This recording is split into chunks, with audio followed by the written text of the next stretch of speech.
He taught me. It's such a great word. It gives a lot of understanding. I'm in Isaiah chapter 54, and Isaiah chapter 54 verse 17 is your famous verse that everybody knows. No weapon formed against us shall prosper. Man, that's powerful. All by itself, that's a strong word. No weapon formed against us shall prosper. But you know what? He took me a little deeper on that. He gave me some understanding of why no weapon formed against us. And if you'll go to verse 16, the verse right before that verse, it says, Behold, I have created the smith that bloweth the coals in the fire, and that bringeth forth an instrument for his work. I have created the waster to destroy. Wow, a waster spirit, if you will. He says in Exodus chapter 31 that he created the blacksmith, gave him the skills to make warlike instruments. Come on now. But he also created this waster spirit to destroy it.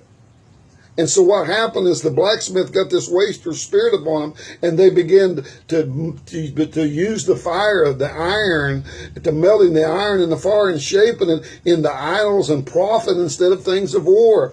And I began to look up the definition of a waster spirit, and it's to use wrongly, not for the intended purpose, idle or worthless. And I began to realize it's like you and I.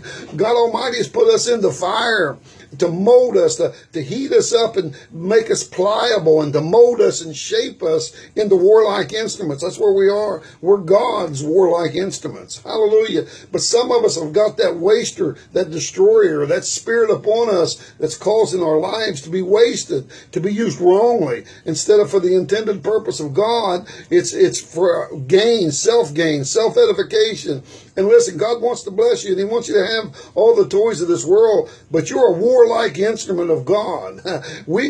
This come out of a 8-part series that we're teaching on right now on the spiritual weapons of warfare. And I'm teaching from the offensive side, not just the defense. When you get sick, there's scriptures and there's power to get you well again. But there's also offensive weaponry that will keep us from getting sick, keep the enemy from attacking us. And this is what this is all about. When you get that spirit of a waster on there, you got to recognize it and get that thing off of you. Your finances will go right through your hands when the spirit of I don't care how much money you got or don't have, it'll go right through your hands when the waster spirit's in operation. Now you wonder why some people get blessed and some people don't, and why, God, you give this guy so much money and do so much for him and not so much for me. Well, listen, if you've got a spirit of a waster operating in your life, that destroyer is destroying your finances and making you, rendering you useless or worthless, if you will, and you're not accomplishing. Why would God give you more? You've got to get a hold of that spirit and kick it off you and get it out of you and get your thinking right and get back on God's purpose. See, He created you as a warlike instrument. When you go through these trials and stuff, you got to understand it's like the blacksmith putting the iron in the fire, and he heats this thing up and he blows the fire and gets it all hot, gets that metal to where it's pliable and melty and softens it to where it can be molded into a warlike instrument. Come on, that's you and I. In the spirit realm, that's what God's doing. That's why you're going through your trials and your tribulations and the storms of life, is God's got to teach you. See, he wants you to be a champion. You're going to come out of this fire a champion if you get this right. Instead of the whining and crying, you're throwing them stones at Moses, and you say, well, when you throw stones at Moses, it's like complaining all the time. You're blaming the blame game, blaming everybody else. Come on, God's trying to teach you something. He's trying to use the storms of your life to promote you. Man, let me tell you something. He wants a champion fighting for him. Come on now. And a champion is somebody that's went through the trials and come out victorious, that's defeated the enemies in their life. That's somebody he can use. That's somebody he can trust the big assignments to.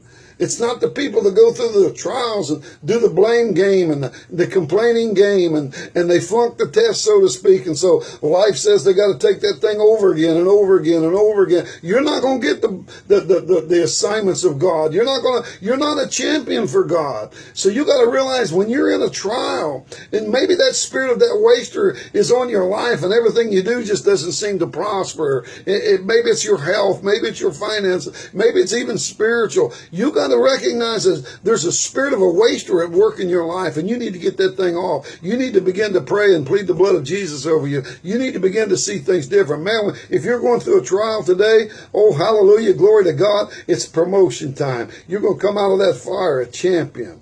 That's the way you got to see this. Oh my goodness, the spirit. Now let me pray for you real quick. Father, in the name of Jesus, this spirit of a waster that's at work in our lives right now, I command it to cease right now in the name of Jesus. One last thought as we go. It says in verse 16 that he created the blacksmith to make weapons of warfare, and he also created this spirit of a waster. That means they're limited. They can only do what God wants them to do, and he can restrain them at any time. You go to God now and get your life changed and watch the blessings of heaven flow. You're a champion. You're a champion for God. We love you. God bless you.